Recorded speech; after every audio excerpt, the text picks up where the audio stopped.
So Yes, are sir. you ready with the, are you getting the picture? Yeah, just we are getting it. Yes, sir. Yes. Sir, Okay. 1 minute, sir. Before you start, sir, there many surgeons wanted to know what was the coagulator settings that was there for the He previous told, case. he told. Ablation 9, coagulation 5. Okay, okay, sir. Okay. Anything?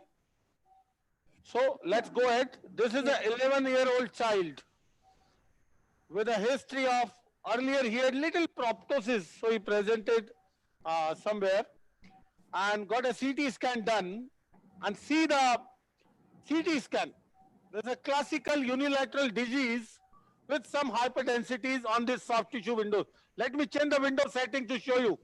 See the soft tissue window, see the hyperdensities, see the thick bony septations, and this is classical of a, see this hyperdensities everywhere.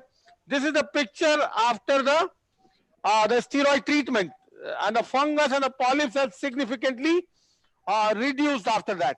Let me reconstruct this and show the entire picture. See the all three planes. Let me reconstruct to the bone window. Now this is bone window, and see the sphenoid completely expanded with a lot of hyperdensities coming anteriorly. Follow these hyperdensities with some polyps in the nose, maxillary sinus, and the ethmoids, as well as complete pan-opacification with opposite side being normal. Now, looking at the clinical scenario what I have given to you, young 11-year-old child with hyperdensities, unilateral disease is almost always a fungus. That's my point. This is classically a situation of a unilateral disease which happens in AFRS most often. Young children are classically affected more often, and these hyperdensity is one of the criteria. Like if you go to the Banton-Kroon criteria, 5 criteria. So we have seen the fungal situation discussed in the first part. There are 3 types of fungal infection a human being can acquire. Fungus is ubiquitous in the air we are exposed to, and we inhale every time we breathe. And we have our sinonasal immunity to combat that, and this fungus is trapped in the mucus, and the ciliary activity expel this in the nasopharynx, and it doesn't affect us. Now scenario number 1, when the fungus is trapped in the mucus and not able to clear it, happens to get trapped in the sinus and gives a fungal mycetoma with no reaction of the patient. Number 2 is like this. The patient was allergic to this particular fungus, and the moment fungus got trapped in the sinus, the human body reaction, that type 1 hypersensitivity reaction bringing eosinophil and the mast cell and the IgE into action and giving a classical strong reaction of the body to the fungus, giving this picture of AFRS with lot of fungal and eosinophilic material. And third is the picture when the fungus invade the mucosa. This AFRS is still not invasive. Third is the situation when fungus invade the mucosa and the human body's immune response is not able to stop that. The second part in the AFRS, the reaction is more than required. In the third part, the reaction is less than required. And first part, there is no reaction of the human body. That's how the 3 types of the fungus we have. So in this particular fungus, it is a type 1 hypersensitivity. That is the second criteria of Banton-Kroon. Third is the nasal polyposis, fungal stain positive, and the classical mucin containing the fungus and the eosinophil. That is how the 5 criteria you can diagnose with. So, as I said, it is a type 1 hypersensitivity. Fungus is behaving like an antigen and body is reacting with the antibodies. So antigen-antibody reaction like any other disease in the body, the answer is steroid. Now, for the steroid to be effective, first of all, we have to get rid of the antigen. So the first and foremost answer is to remove the fungus. Remove the reactionary polyps and establish the ventilation and drainage of the sinus, and then follow with the steroid. And once you open up the sinus, you give the opportunity for the topical steroid to enter into the sinus. So you don't need oral steroid later, but we give oral steroid for this particular condition at least 2-3 weeks, because there is strong human body reaction to the fungus. It's quite severe reaction. And that's why the steroid is the mainstay of treatment. No meta-analysis so far has proven the role of antifungal as a standard treatment for this condition. I have given the role of antifungal in one or two situations as a steroid sparing agent, or to buy some time pre-operatively to reduce the inflammatory load. That's it. Otherwise, no role of antifungals. Dr. Sethi, do you agree with me, or you have any other concept? Absolutely. So I hope you don't give antifungals to this AFRS patient post-operative. No, we don't give antifungals, sir. Absolutely. So this is about the radiology. You can see unilateral, all sinuses affected, and I'm very soon going to take up this case, as we have another case lined up, that is meningoencephalocele. So we'll do a full house FESS on the left side. There's a classical indication again, like previous case. This is again an indication. So we discussed in the first part the indications for sinus surgery. Not every patient requires sinus surgery. We had a question, very good question from Dr. Kranti Bhavna last time, that how many patients you are able to avoid surgery with a medical treatment. So these are the examples where the surgery is essential as a part of management. These are the patients which cannot be converted to medical treatment alone without the need of surgery. But there are many other indications where the medical treatment is good enough and you can certainly avoid surgery. Yes, Any yes, more yes. questions? Yeah, one from Amit Keshri. Again, the same question. I think so much doubt is there that Yeah. was pre-lacrimal approach for this tumor will save lacrimal system. That would have been too narrow for me. Would have been too narrow for me, and I don't want to take a chance of compromising the exposure and taking a chance of recurrence. So with this exposure you have seen the dankers. What an amazing exposure. You have a head-on exposure with a 0 degree, and you can reach to each and every part of the sinus around the tumor. That's how we could reach and drill away effectively the base and the surrounding completely. So why to compromise with the exposure, particularly to the situation which is already known to be notorious for the recurrence? Yeah, yeah. One question from Dr. John Shadow from Australia. There is one article out in France. I think that advocated using monopolar on the attachment after it had been drilled out. See, Cautery, roll of cautery after drilling out the attachment. See now, it is a simple matter of understanding.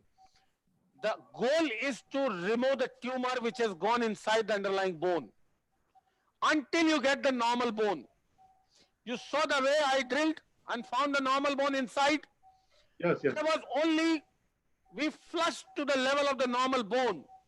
There was no scope of any cauterizing anything underneath that. But yes, if you do an under job and try to cauterize that, you still leave the possibility of a so-called recurrence coming up again. Same point regarding AC polyp, though it is not the case. Same point regarding AC polyp, recurrent AC polyp. Is it advisable to do cautery, monopolar cautery at that? Yes, I do that. That is a different situation because the pathophysiology in AC polyp is different. That is a situation of a lymphedema and a sinus blockage. Yeah. And that where the lymphedema starts at the base, it is always better to cauterize. We do that and it works. I believe it works. These are the 2 points. Very good. Sir, Dr. Prakash Munka wants to know what about the reconstruction of the lateral wall? How to do it?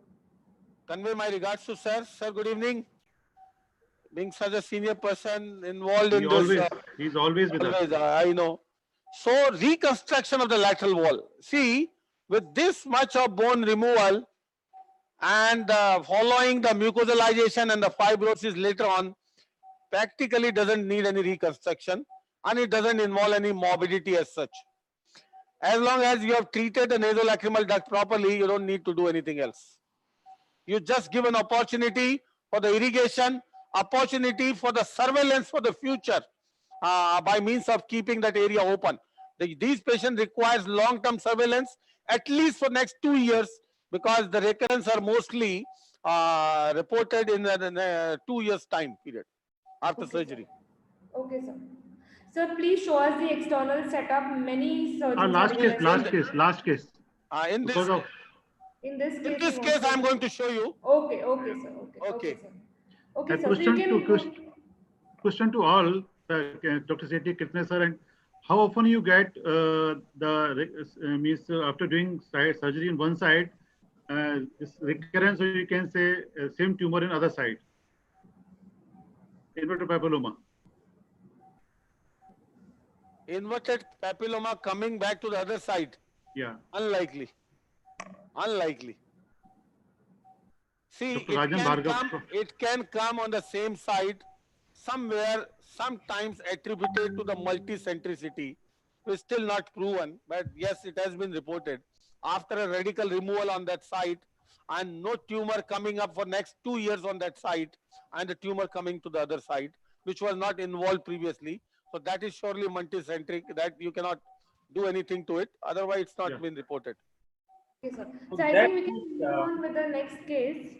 Dr. Sethi sir wants to say something. Yes. because Satish mentioned about the multicentricity of the tumor, which is an established fact where inverting papillomas are concerned. So what we did here was a medial maxillectomy, which is the right approach, no question about it. And Satish did an excellent job, I would say, with the Denkers. Very nice exposure, very quick, and he proved his mastery on the surgical technique.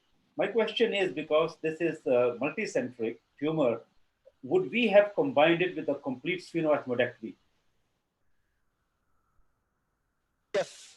Had there been some issue with the sphenoid and the ethmoid sinus, in this particular case, had you seen the, if you remember the radiology, were absolutely clear. Yes, I Sometimes agree with you, that. But sometimes the you question find a to retained ask was secretion somewhere. whether it will come back on the other side.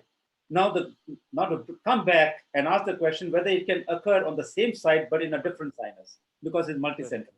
yes, exactly. Your point is valid. I think that is the answer. Dr. Rajan Bhargav asked actually this question from Kanpur. Sir, I think we can move on to the next case. Till then, Yes.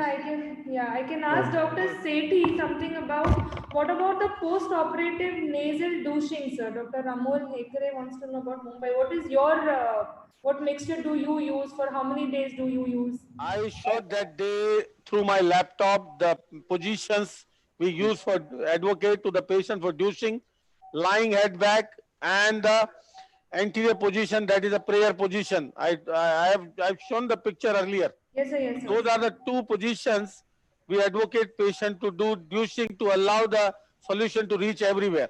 Yes, sir. So I Sir, think that is. I would like to know Dr. Sethi's opinion in this. What does he do? What does he do in his does in his practice? For a post-operative care, Yes, sir. where we advise patients for this kind of, with the medial maxillary like that and with so much of bone exposure that we have had, crusting is going to be a big problem there. And what I've seen is a major crusting and a lot of significant mucosal edema after this operation. And irrigation care. And usually we prescribe Neelmed saline irrigations with the sachets, and the patients are asked to refer to the website. Neelmed has a very nice website where they explain how to do this nasal douching and all. But basically, I don't go into the details of explaining to them exactly how you should do it, and I refer them to the website, which gives a very nice graphics and explains it very well. And so post-operatively, how frequently do you call the patients for follow-up nasal All right. We have a endoscopy? very stringent post-operative care, and I usually will see them on the day of the surgery, of course, in the ward. And then next day, when I discharge them, before they go back home, they will come to my clinic where I will do a nasal toilet for them, suck out all the blood clots and all, so that when they go back home, they are not bleeding and they are more comfortable. Then they come back twice a week for the first 3 weeks, twice a week. And during this week, I will do all the nasal toilet, very meticulous nasal toilet, clean the cavity, and irrigate myself, in the clinic itself. And the reason for doing that, sometimes patients are not very compliant or they are not doing it properly. And it's also to show them that, okay, have you been irrigating? And despite that, there is so much of, clots and so much of pus in there. And then teach them, show them on the monitor that this is where the problem is so that they can be more proactive about it. So I see them twice a week for about 3 weeks for this kind of thing. Okay. And then after that, I will assess. In the meantime, we'll see whether there's any, how significant is the edema, and whether there's any pus. And if there's any pus, I will take a culture and then start on culture-directed antibiotics. And if there's significant edema, then we'll start them on steroids after that. Okay. And if the edema still persists, then I will add a Pulmicort to the nasal irrigation so that, they can, we give them residues and they will, put one residue in 200 ml of saline and irrigate. And initially, I'll tell them to irrigate at least 2 or 3 times a day. And this will come down to about once or twice a day as usually by 6 weeks, you will start seeing some improvement, and then with this kind of surgery, crusting, and you see the exposed bone is going to granulate, and granulation takes a long time. It can take up to about 3 weeks to about 6 weeks, sometimes as long as 2 months, even 3 months. And during this period, after about 6 weeks, then I start seeing them once a week, or maybe depending on their improvement, I will see them maybe once in 2 weeks. And once everything has healed, then I see them once a month for 3 months. Okay. After that, I will see them on a 3-monthly basis for about a year, and then on a 6-monthly basis for after that. And they will require lifetime follow-up. In my context. Okay, sir. Thank you so much. So we'll come back to Dr. Satish Jain. We in the operation theatre, sir. Hello? Paramita, can I ask a question to Dr. Kirtani and Dr. Sethi, if you don't mind? Yeah. You carry on. Yeah. So, Dr. Sethi and Dr. Kirtani, so we know that 95% of the recurrences actually happen in the first 5 years after surgery of an inverted papilloma. So, in your experience, have you ever had a tumor come back after 5 years of surgery? Yes, I had one that came back after 10 years. Wow. Okay. Can you tell us about it? What was there any risk factor or anything? I have a very nice video of that, and it wasn't picked up on a CT scan or something like that. It was in the frontal sinus. This tumor I removed from the frontal sinus. It was a small little nodule, just a small little nodule in the frontal sinus. And had I done just a CT scan, the CT scan would have missed it completely. And it was because of the endoscope that could pick it up. And it didn't even require surgery. I could just remove it because so small, I could just excise it in the clinic. So to answer your question, I think even meta-analysis has shown that it can recur after 10 years. Yeah. Kirtani, so I've got this orthopedic surgeon who's undergone 3 surgeries already. Okay. And we thought everything was okay because for the next 5 or 6 years, he had absolutely nothing. And now he came to me very recently, almost 6.5 years after the previous surgery. And again, now he's definitely got tumor. Now, whether this is residue or whether this is a fresh real recurrence is the point, because you would have expected the residue to grow much earlier. Faster. Yeah, and therefore maybe it's a truly recurrent tumor. But I have seen patients coming after years and presenting with recurrences. So just to follow up that question, so having this information now, would you recommend, so normally every textbook asks us to follow up the patient for at least 5 years, and after that we leave it to the patient whether or not they want to follow up with us. So having this information now, do you recommend that we continue follow up at least once a year after 5 years as well? Once a year, yes. Yeah. Okay, for the rest of their life then. Sir, I would also like to know in pediatric cases if there is adenoid. So adenoidectomy and FESS can be done at the same setting? Okay, adenoidectomy, what age group are you talking about? Usually I try to avoid doing endoscopic sinus surgery in children under the age of 6, especially. So usually we do just adenoidectomy for them, not endoscopy. Okay, sir. Okay. So, sir, can we come back to the operation theatre? Dr. Satish Jain, can you hear us? I think he's still scrubbing up. Okay. So in the meantime, you can address the questions to Dr. Kirtani and Dr. Sethi if we have any questions. Was you want to show us the setup of the operation theatre? Yeah, external setup. Yes, that's what we wanted to see. I think they're still connecting. No problem, sir. There's a question from Muscat. Dr. Sharmila wants to know whether ultrasound of neck is required in inverted papilloma cases. Not really. What are you looking for in ultrasound? I think what she's trying to say is, do you suspect that it's a malignancy? And if you suspect that it's a malignancy, do you need to do an ultrasound neck to find out any neck nodes? Yes, if it's a malignancy, yes. Yes. Otherwise, no. Otherwise, as a routine, I don't think we do it. But there are some centers that when you're doing the microdebrider, they put a trap between the suction and your handpiece, so that all the tissue that is removed, not just the site of attachment, but all the tissue that is removed is collected in the trap, and the whole bunch of tissue goes for histopathy, so that you don't miss out if there is a malignancy in one particular part. I mean, that was one thing which I wanted to mention, that you put a trap and collect the tissue in a trap and send it for. Yes, immediately extend on that what Dr. Kirtane just said, that some surgeons actually use a trap for every wall. For anterior maxillary wall is a different trap. Hello. So that you don't, if there is a recurrence, Hello. or sorry, if there is a malignant. And you know where it came from. Satish, yeah. Yes, yes. Hello. Yes, sir. Yes, sir. Yes, sir. We can hear you. Yes, can you hear me? Yes, Yeah, yes, we can hear you. No problem. So you can see the overview of the operation theatre. Can you show the picture all around? Yeah. We can see. This looks like a sort of a movie Contagion. Man. Actually have to wear level 2 PPE. According to the Ministry of Health, Government of India, we have to wear level 2 PPE, and this is can you show here until down? This is a full gown. Yeah, this is a full gown you have to wear. This is a waterproof gown with an N95 mask, gloves, with a specs, and the shield, face shield. You all have to wear all this sort of level 2 protection. And this is with my assistant, and he's an anesthesiologist, and these are two my assistants. Okay, great. And this is the modular operation theatre, which is the requirement, again an additional requirement from the Government of India to handle the airflow in this situation. But believe me, wearing these for longer times is very, very difficult. Yeah, but very difficult.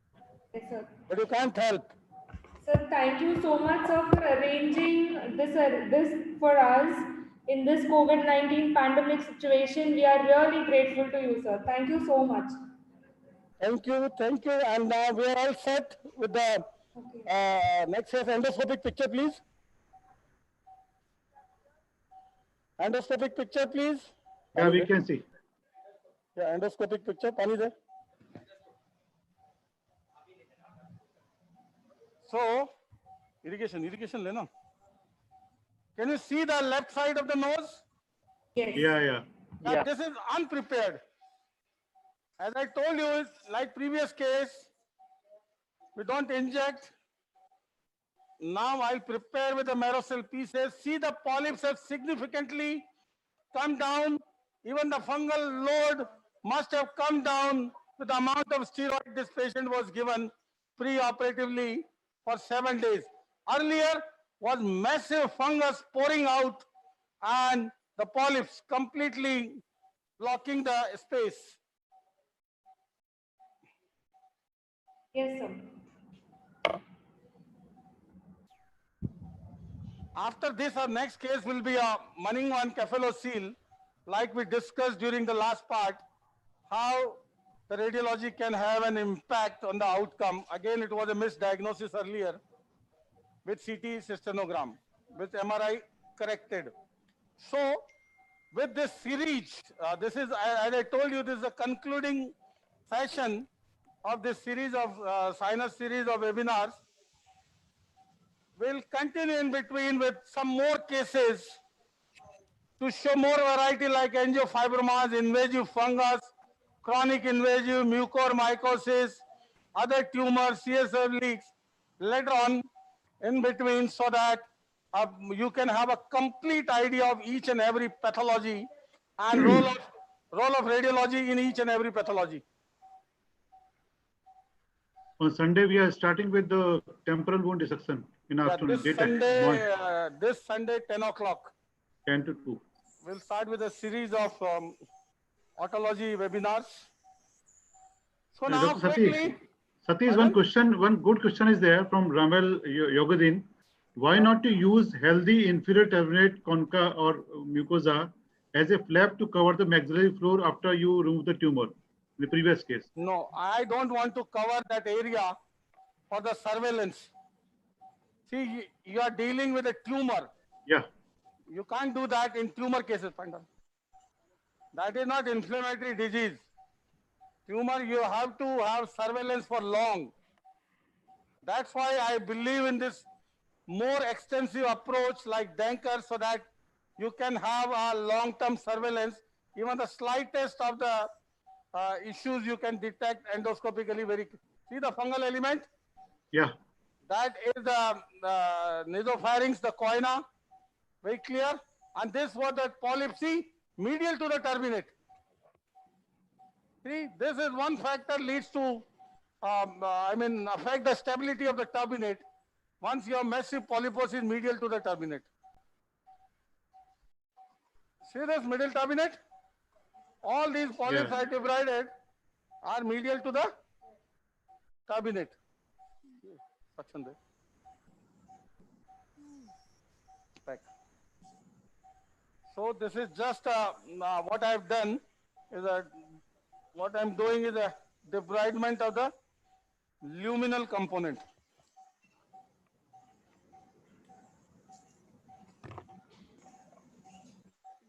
इधर आने यार कहाँ रहता है?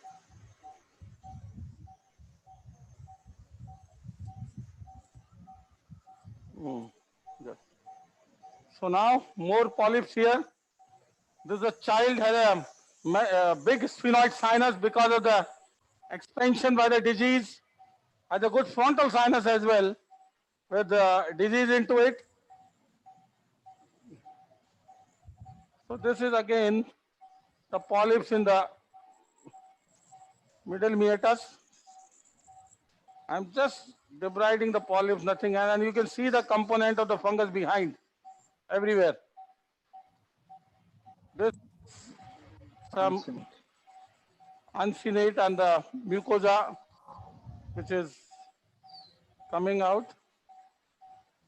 So have you got all these patients COVID profile done, the COVID test done? Pardon? Have you got the COVID test done for all these patients that you're operating? All by default. Okay. All patients, not only COVID test. See, you go through the guidelines by the Ministry of Health. Right from the outpatient department, you have to follow certain protocols.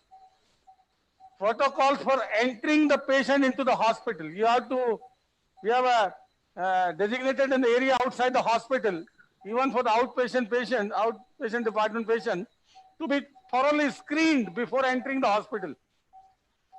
For their history, their contact history, whether they belong to the hotspot areas, high-risk patient, immunocompromised, and if slight, and referred for the COVID testing to the designated hospitals. Similarly, only one patient at a time, one attendant only with appointment. So many, you go through the guidelines. And surgery also, there is a long, guidelines they have drafted. We have to follow.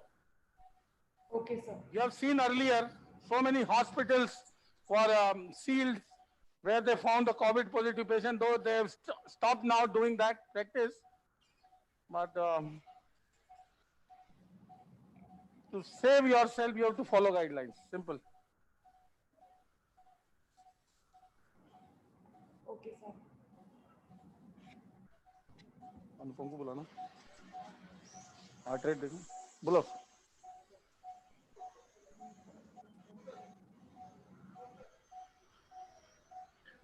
Like in previous case, we saw, Satish? Pardon? Yes, what just? Yeah, we saw that posterior thyroid artery very clearly.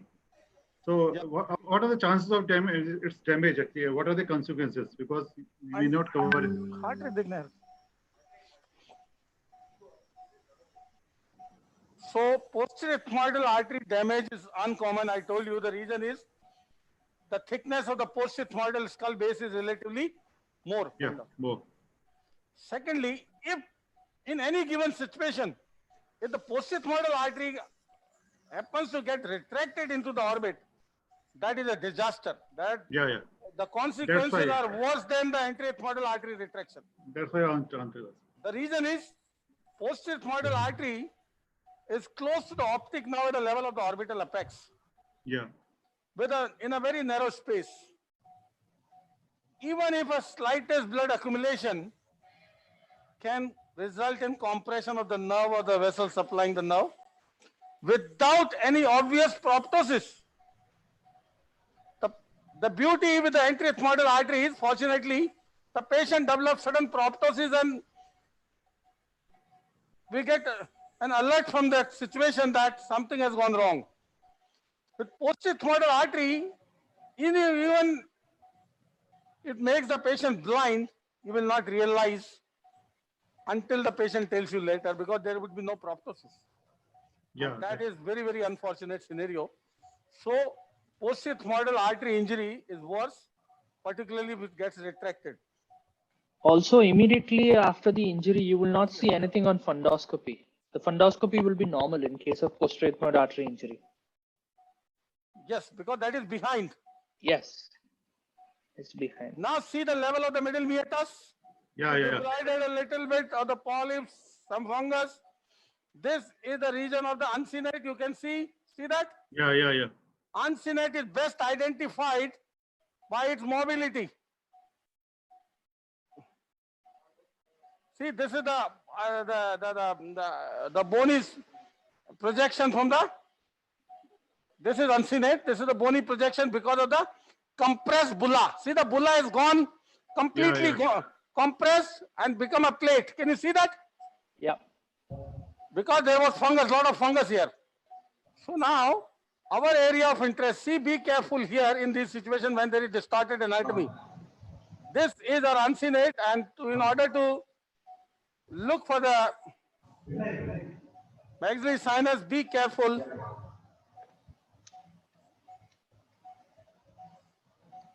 Yes. See now, this is the Parsons window. Yeah. Now, give me the debrider. And my instrument of choice for these situations is a red 40 debrider. The force. Please define again the Parsons window, because it is very good point. See, Commonly asked question for PG and so many exams. Uncinate has the upper and lower part. This upper part is lower part. And what we did with the backbiter is, we made a window in the uncinate to go laterally. See the fungal material? Yeah, we can see. And that opens up the infundibulum. So Parson window is what? Infundibulotomy, you can say, making a window described initially by the Parson. One thing we'll observe is whatever little oozing that is seen right now in the mucosa, as soon as Dr. Satish Jain removes all the fungus, this bleeding will be gone all of a sudden.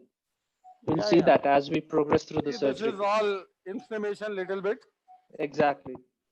Otherwise, there is hardly any issue. No. There's not a lot of bleeding, but what I'm saying is whatever little bit we're seeing, that will also be gone as soon as the fungus is removed.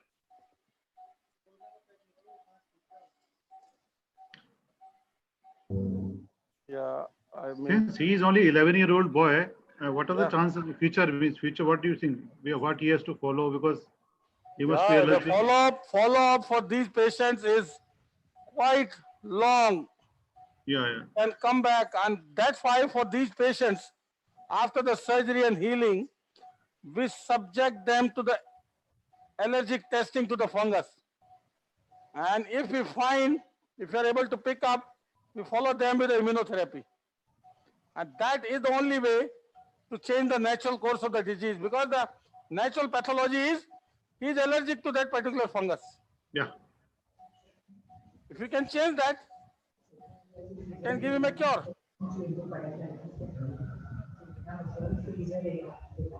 Yes. See now, this is the upper part of the uncinate. The lower part you can see I have removed, and I have given a little larger middle meatal enterostomy. Hello? Yeah. I have intentionally given a little larger middle meatal enterostomy. Now see the upper part of the uncinate, what I am doing? Yeah, very fracturing. Go behind and fracture anteriorly. Why little larger middle meatal enterostomy? because these Post-op, patients post-op. require a lot of steroids, irrigations, and long-term follow-up. That long-term surveillance is very important to detect problems if it recurs earlier. Now this is the upper part of the uncinate which I have removed, Vinay, and see the अरे fungus वरती in आपलं एक single table आहे का चालत all होतं? narrow crevices, everywhere is the fungus. आपला जुना Yeah, yeah. So why So what? I purposely kept this case to tell entry you म्हणजे वरती this चौथ्या मजल्यावर काय? is a different endotype of CRS. Yeah, yeah. Yeah. So a very high What's the- recurrence rate actually. We saw in the अच्छा. first webinar we discussed, there are variety of endotypes of the CRS. Every Yeah, CRS is not same. If you try to treat every case of CRS indiscriminately with the same line of management, it cannot work. So this is the time of precision medicine. We need to reach to the diagnosis of the pathophysiology of the disease so that we can address that. And the other endotypes we will, in the times to come, we will demonstrate in the next of the webinars, like AERD case, like cystic fibrosis case. Yeah. We'll keep them. In times to come, we will demonstrate that. What is the definition of appropriate enterostomy? What is Definition of? appropriate enterostomy? I will define it. No hard and fast definition. Because we cannot say it sure. What I can define is a mega enterostomy. When you go posteriorly, like see in this, posteriorly I reach almost to the level of the posterior wall by means of removing what? At what expense? The expense of removal of perpendicular plate of the palatine bone. Yes, yes. Yes. Yeah. If you want to do a type 3 further, mega, I can remove this part of the inferior turbinate over here and flush with the nasal floor.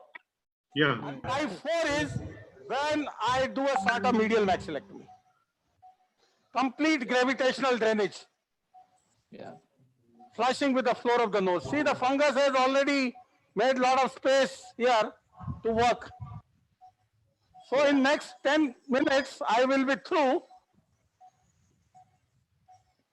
See now, this was the work I have done with a 0 degree. See this?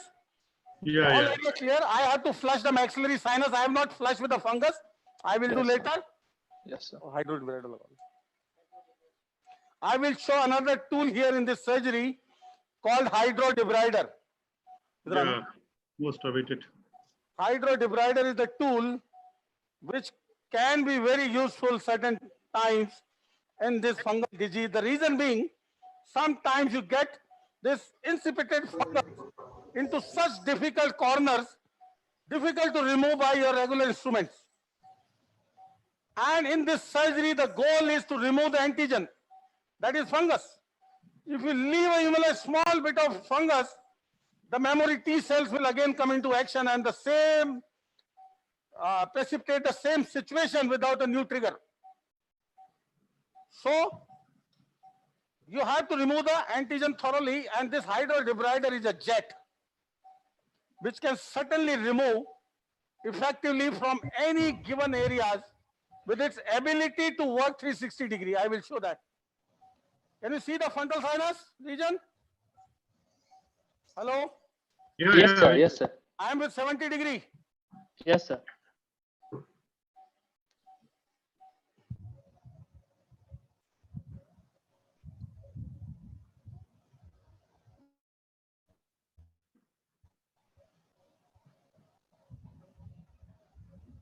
So allergic fungal sinus disease means steroid.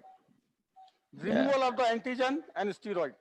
These are the two main stages of treatment, you would say. And to avoid the oral steroid in the future, we are doing this sinus surgery to make the topical steroids penetrating deep without the need of oral steroids. See now, what I am going to use now is the hydrodebrider. See, there is a lot of fungus in the frontal, Yeah, yeah. diffuse fungus in the frontal. Yes, sir. And this is my tool I can angulate it as much as I want. See that? Yeah. And see the huge, strong jet of water. Strong jet, you won't believe. It will remove every bit of fungus from there. Let me bring out and show you.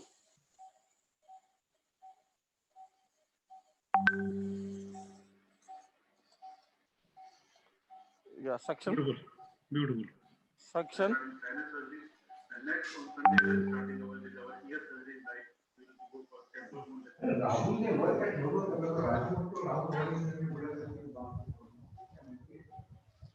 See? See the amount of fungus. Yeah. Yes, sir. And it should be So removed. sticky, so sticky everywhere. Remember, boss, we used this earlier in the Agra workshop 2 years back. Yes. Yeah, yeah, wonderful. The hydrodebrider there.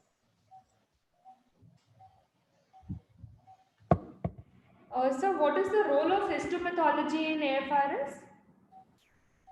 Though you Role of histopathology is to prove the disease where it was fungus with a stain positive. Academic interest. Yeah, there is a clinical diagnosis. I told you yes. the Bantam Kuhn criteria, if you go through, there one of the criteria is the fungal stain positive. So just to substantiate your diagnosis, that is not going to change your management. Gautam, the freezer was in the Sir, sun. any antifungal wash intraoperatively, will that give any benefit? No. No, absolutely.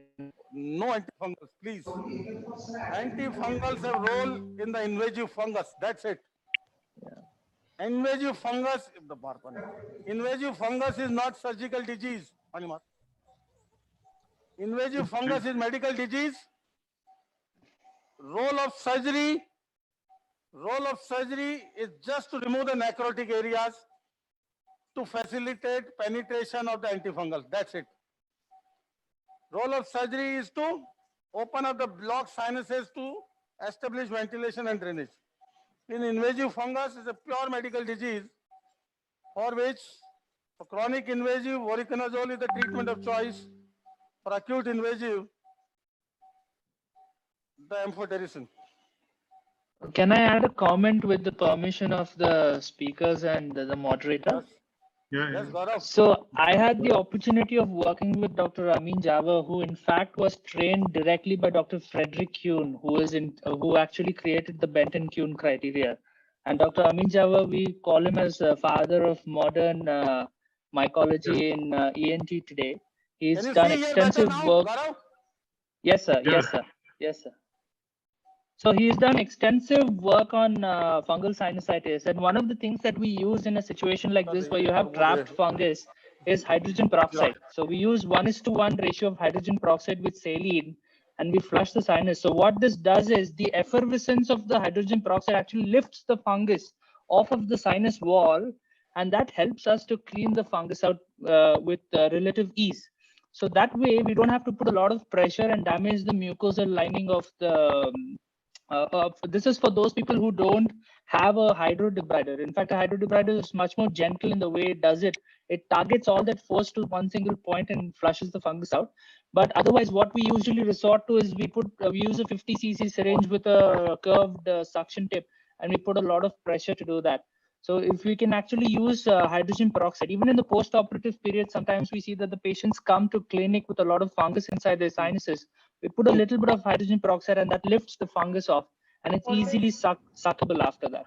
What is the concentration? How will you dilute it with? Can you just repeat? So we just use plain hydrogen peroxide, 10%, diluted 1:1 with saline. Okay. Sometimes we even use pure hydrogen peroxide. If the fungus is very resistant and is very sticky, especially in the clinic, we just put some plain hydrogen peroxide and leave it there for about 30 seconds. And that really breaks all the bonds in the fungal filaments. And with that, we can actually remove it with great ease. Okay, Good point. Good point. Yes, good point. Thank you. Hello, See, what Gaurav. is the yeah? Gaurav, Yes, sir. let me show you the hydrodebrider, what it is. See this? Yes, sir. What is the cost and where it is available? Means what is the cost of the debrider? See this? See this? I can make it 360 degree. Can you see? Yes, sir. Yes, sir. Yes, sir. See this? I can make it 360 degree. Now, see in the maxillary sinus, there is a lot of fungus and trap. You see there. You have Satish, seen there. See there? Udvavi is asking, what is the cost of this hydrodebrider? Around 5 lakhs. Too much. Only.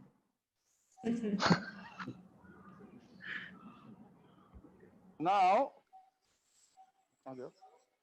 Yes. Yes, sir. Yeah.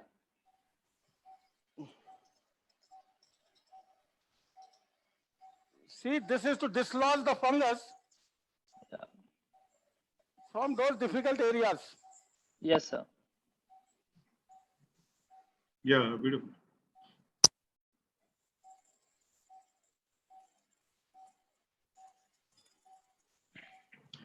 So one myth is there. So we should not use steroidal spray in AFRS cases before surgery or post-op surgery. What? So many people are asking why to use steroidal nasal spray in pre-op AFRS cases or post-op AFRS cases, because it being a fungus, why to give a steroid? And then, but I think it's we should. It is not a fungus; it is a reaction actually. To understand, this is not fungal disease. That's why. Basically, this is the immune reaction of the patient to the fungus. That's why I pointed. Fungus is not primarily the disease. Number one. Yeah. Number two, it is a type 1 antigen antibody reaction for which steroid is the answer. Yeah, that's why. This is just an antigen. Nothing to do with that, Mark. Yeah. That's a myth. Number one. They should clear it. Number one. Number two, regarding the spray and the irrigation. Sprays do not cross beyond the anterior 1/3 of nasal cavity. Now, in the pre-operative situation, we cannot irrigate us unless the sinuses are open. How will the irrigation solution go inside the sinus? So, in the pre-operative situation, the only option of the steroid is the nasal sprays. Post-op, once we have opened the sinuses big like this, now we have the opportunity to penetrate the steroid deep into the sinuses by means of irrigations. High volume, high power irrigations. Nasal sprays have no role. No role in the sense they will not cross beyond anterior 1/3 of the nasal cavity. Yes. So for people, it should be very clear. In the pre-operative situation, the option is only nasal spray. In the post-operative, we should irrigate rather than nasal spray. I hope it is clear. Yeah. Right. So many people are asking this question. And this disease, this is not fungal primarily disease. Fungus is the antigen for which the body's immune reaction is working, and it is because of the immune reaction we are getting this pathology. So it is primarily the body's immune reaction. See now the maxillary sinus, very clear? Yes, sir. Yeah. This much of the fungus, sometimes it is so frustrating. Sometimes when there is too eosinophilic reaction, we find a sort of butter sauce kind of a picture, cheesy. Yeah. And that is difficult. It clogs the suction so frequently. Yeah. Straight. Now the only thing left is the posterior group of sinuses, and then we are through. Next case ready. The next case is ready, and that's an interesting diagnosis. A meningoencephalocele. So Dr. Shirish Ghan from Nasik wants to know that uncinate prevents direct ventilation of maxilla normally. So does uncinectomy gives rise to any symptoms? Yeah, it doesn't make too much of the difference. Patient gets, the physiology adapts to that situation, and it doesn't have any negative impact overall in long run. So there's a question from Muscat.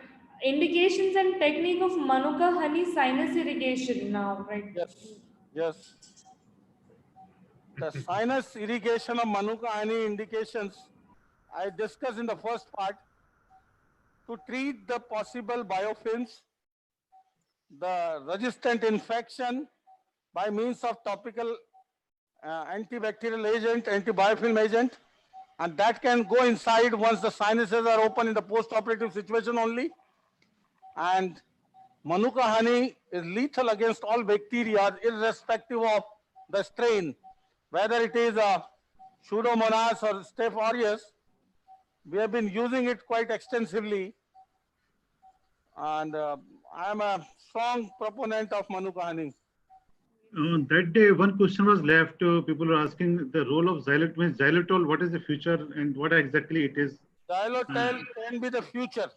Yeah, how means what Xylitol is? is basically a 5-carbon alcohol. Yeah. That is quite effective against all these bacterial infection. Topically, it is very safe to use. That is why it is a promising agent, very safe to use. A lot of studies are being done. It is being established as a very useful agent, but yes, we have to wait for some time for the Xylocan to establish its role, and then it could be a magic. Xylocan is a drug which is not expensive. That's why it can be the future. So Dr. Sanjeev Mohanty from Chennai wants to know that can the hydrodebrider be integrated with the same handpiece as microdebrider? Not really. It is basically a jet. Okay. Okay. You can develop at your home with some jet system and introduce this concept. Somebody will do sometime in life. That's why I told you 5 lakhs is too much. You Okay. can make a suitable alternative to it, but it is a very good concept. Okay. Amazing. Okay. And so Sir, Dr. See the Sorry, sphenoid sir. sinus full of fungus? Yeah. Yeah. Yes. See the sphenoid Yeah. full, and that is the postsigmoidal roof, the cells along the postsigmoidal roof. So can I add a few points about Manuka honey if you don't mind? Yes. Yeah. So there are 3 mechanisms actually by which Manuka honey acts. The first one is that there is very high glucose content in Manuka honey, which actually provides energy for the phagocytes to act against microbes. Secondly, it's got an acidic pH, because of which it can kill the microbes directly. And thirdly, there was a chemical compound which is called as inhibin, which was produced in Manuka honey. But now we know that inhibin is nothing but hydrogen peroxide. That's why it's so effective. And also, so Manuka honey as a chemical, methyl glyoxal. yeah, that is the most important component. In Manuka honey, the concentration of methyl glyoxal is actually almost 100 times of that of normal honey. So that is the reason why only Manuka honey is the one which works in the nose. None of the others, except there's another type of honey which is called as Jara honey, which is more active against Candida species. So if you are suspecting Candida species, then we can use something called as Jara honey.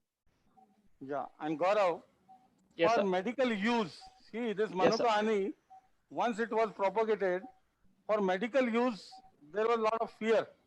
Yes, sir. So one of the companies, Watson and Hill Laboratories, Yeah. took the approval for the exact concentration, calibration of the concentration of methyl glyoxal. Yes, sir. Then after a lot of studies done with that concentration and above and below, and it has been proven that the ideal concentration for the Manuka honey, which is very safe to the patient mucosa, at the same time lethal to the bacteria or biofilm, is 1.8 milligram per deciliter. Per deciliter, yes. That's correct. That is the concentration which is available by the companies in New Zealand, which we are acquiring. That is very, very safe to the patient. Yeah. In Canada, it's available as Honey Doc. That's the name of the brand that we used to have. There are a lot of studies done at a concentration of 3 milligram, 7 milligram, and those were toxic to the cilia. Yeah. So you cannot use this like anything. You have to have a proper recommended concentration. Concentration, yeah. Ravi from Muscat, he's asking, suppose unilateral AFRS case, will you go for other side also, or will you open the sinuses other side? No, not really. Because we have seen many cases after some time. Our goal of surgery is what? To remove this antigen. Yeah, but we have seen many cases after some time on the other side, in spite of having normal CT. That's why the natural course of the disease, that's why I told you a different endotype. We have to treat the pathophysiology. Yeah. That is a antigen antibody reaction. Patient is allergic to that particular fungus. So that's why the post-operative immunotherapy is recommended. If it works, the patient can be cured. Otherwise, you have to keep taking steroid in form of topical if you have operated. So we did this retrospective data analysis of how many of our patients actually progressed to have disease on the other side, to answer your question, Dr. Pachauri. Yeah. So we found that out of almost 312 patients, only 2 of them actually developed disease on the opposite side and required a revision procedure on the opposite side. So for 2 patients out of 312, it wouldn't be fair to the other 310 to undergo the procedure on the opposite side for no reason. And this is a follow-up of 8 years. So that is the reason why we don't do it on the other side. Ketna sir, your experience, sir, because how often you see on other side after doing one side, because clinically I think it is more than was. Not too often, Rajiv. I don't, unilateral disease, you treat it, opposite side getting involved very seldom. I mean, yeah, it's not so common. Hello. So no need to go. And I think if the other side does get involved, you can always operate on that side as and when it gets involved. Yeah, There's no need to exactly. preemptively. Hello, boss. Can you see? Yeah, wonderful. It's almost done. Beautiful, sir. Beautiful. And what I'm doing additionally for my post-operative irrigations. See, there were a lot of disease medial to the turbinate. Huh? Yeah. Let this turbinate unstable, and this is a patient which will require long-term steroid irrigation. This is a child where irrigation, we have to make sure that it should be effectively reaching. That's why I'm giving more space. Yes. By removing this unstable turbinate. This is the indication for that. Okay, Yeah. Funny. So Dr. Sandeep Karmarkar. Now see the steroid will reach so effectively. Everything is fun. You put your 0 degree in your outpatient department and you'll be able to see all sinuses. See that? Yes, sir. So that is all about this case. Sandeep Karmarkar. Yeah, Dr. Sandeep Karmarkar from Pune wants to know that will a small inferior meatal window facilitate fungal debris removal in this situation if we don't have a hydrodebrider? Not required. Not really. That is more of a blind procedure again. I agree with him. That is something better than nothing. It's a good idea. Dr. Karmarkar is a lateral skull-based surgeon in Pune. Very promising. So that's a good idea. You can irrigate through the inferior meatal enterostomy. But don't forget, don't consider it as a channel for drainage. It will never be. This is what Master Klinger found. The ciliary activity takes the secretion towards the natural ostium, not towards the inferior meatal drainage. But yes, you can get another channel for irrigation. What you can do simply, take a trocar and cannula and go through the sublabial route and irrigate from there. That is much easier, much simpler without any morbidity. Okay. Much simpler. We have been doing for massive maxillary disease. We just make a 4 mm opening by the trocar and cannula and then put our debrider through that. You can put your suction cautery through that. You can put your any instrument through that to work and get another channel to the most difficult areas of the maxillary sinus. The most difficult area of the maxillary sinus, anteromedially, inferiorly, anterolaterally, and you can access 360 degree maxillary sinus. Okay. Sir, Dr. Vidyasagar has one interesting question that why is this unilateral always if it's immune mediated? Boss, Dinesh, ये लगाओ उधर. CT scan. Hello, yes? So why is it unilateral most of the time if it's immune mediated? The fungus happens to get trapped in one of the sinus on any side. Sometimes it is bilateral as well. So it is a chance because wherever the fungus gets trapped, the reaction is going to happen. So If it happens to get trapped in one side, it can give unilateral, bilateral, sometimes bilateral. We have done many of the bilateral AFRS. So it depends. But the bottom line is it can happen unilateral as well, which otherwise generalized mucosal disease will not. If it is a